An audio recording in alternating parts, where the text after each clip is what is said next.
Demônios são anjos caídos? Ou essa é apenas a versão mais simples de uma história muito mais antiga e perturbadora? Antes do inferno existir como reino, antes dos demônios serem chamados assim, houve uma queda e houve uma mulher que se recusou a obedecer. Mas para entender a queda, primeiro precisamos destruir uma ideia profundamente errada, a de que anjos são humanos bonitos com asas.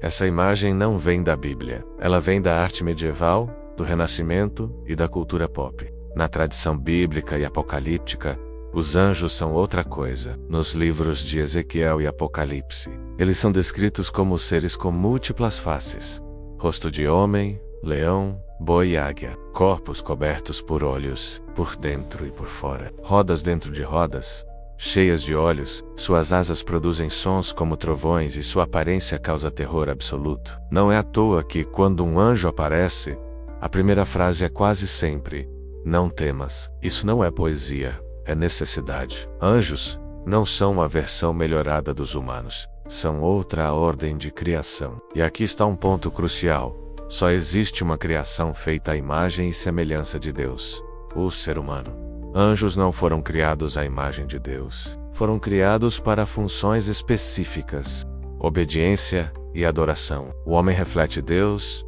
o anjo executa a vontade de Deus. Quando você transforma anjos em humanos alados, você comete dois erros: humaniza o que não é humano e simplifica o que é incompreensivelmente estranho. Anjos não são bons porque são bonitos, e demônios não são maus porque são feios. A aparência grotesca dos anjos não é corrupção, é a prova de que eles são diferentes de nós. E isso muda completamente a lógica da queda. Um anjo não se torna grotesco porque caiu. Ele já era incompreensível antes da queda. O que muda não é a forma, é o propósito. Quando um anjo cai, ele não vira um monstro deformado. Ele vira uma inteligência sem alinhamento divino. E isso é muito mais perigoso. No livro do Apocalipse lemos que 1/3 das estrelas do céu caiu após a rebelião liderada por Samael, também identificado como Lúcifer. Essas estrelas são interpretadas como anjos. 1/3 não é um número matemático, mas simbólico. Representa uma queda em larga escala, organizada e hierárquica. Não caíram apenas servos menores, caíram anjos de baixa, média e alta hierarquia. Entre eles, o próprio Lúcifer, não um monstro, mas o portador da luz, um arquiteto da estrutura celestial, que escolheu romper com a ordem. Os anjos de baixa patente, uma vez afastados da presença divina, perderam a essência, função, propósito e ordem. Sem isso, passaram a experimentar sentimentos humanos em estado bruto: raiva, inveja, ressentimento. Esses seres se degradam, tornam-se impulsivos, reativos, parasitários. É aqui que nasce a imagem clássica do demônio. Não um estrategista, mas um agente do caos. Já os anjos de alta patente, a elite que caiu, não se tornaram demônios no sentido comum. Eles continuaram sendo anjos, mas anjos corrompidos em propósito, não em essência. Eles mantiveram inteligência, organização e hierarquia. São eles que as tradições descrevem como príncipes, generais e reis do inferno. Eles não vivem no caos. Eles governam. E aqui a história fica ainda mais perturbadora. Muitos desses chamados reis do inferno não surgem no cristianismo. Eles são deuses da antiguidade que foram reinterpretados como demônios após a consolidação do monoteísmo. Paul Astaroth. Esses seres não começaram como demônios. Eles se tornaram demônios quando seus cultos foram destruídos. Não são apenas anjos caídos. São deuses derrotados. E então, temos Lilith. Segundo tradições judaicas antigas, antes de Eva, Lilith foi a primeira mulher de Adão. Ela não foi criada da costela dele.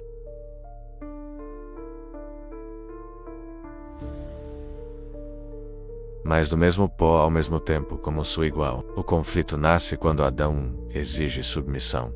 Lilith se recusa. Ela então pronuncia o nome inefável de Deus, Shem Hamiforash, algo proibido. Ela o faz para ganhar poderes, e abandona o paraíso por vontade própria. Lilith não cai, ela sai. Deus envia anjos para trazê-la de volta. Eles a encontram fora do Éden, próximo ao Mar Vermelho. Lilith estava procriando com demônios, anjos caídos de baixa patente.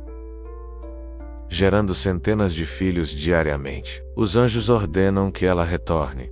Lilith se recusa. Ela afirma que não foi criada para se curvar, que não aceitaria uma existência baseada na submissão e que não voltaria a um lugar onde sua voz não tinha peso. Sua escolha tem uma consequência. Ela é afastada da ordem divina e passa a habitar os espaços entre os mundos, desertos, sombras, fronteiras. É nesse exílio que Lilith se une aos anjos de alta hierarquia, que também romperam com a ordem divina. Dessas uniões não nascem anjos nem humanos, nascem entidades híbridas denominadas Lilin, seres que não pertencem ao céu, nem à criação humana. Muitos dos demônios, segundo essas tradições, não são anjos caídos, são filhos da rebelião. Então demônios são anjos caídos? Alguns, sim, mas em essência continuam sendo anjos, apenas não possuem mais o propósito divino. Outros já nasceram fora do céu e dos olhos de Deus. O inferno, sob essa luz, deixa de ser um lugar de desordem para se tornar um império, governado por ex-anjos de elite, povoado por entidades híbridas, sustentado por antigos deuses, desacreditados e administrado por hierarquia, e não pelo caos. E talvez Lilith não seja apenas um demônio, mas um ser amaldiçoado, com poderes conquistado diante de Deus. O primeiro ser humano a dizer não. Se você quer um vídeo só sobre Lilith, ou sobre as hierarquias do inferno, ou sobre Samael como o acusador, deixa aqui nos comentários, porque essa história não termina no fogo do inferno. Obrigado por assistir e até a próxima.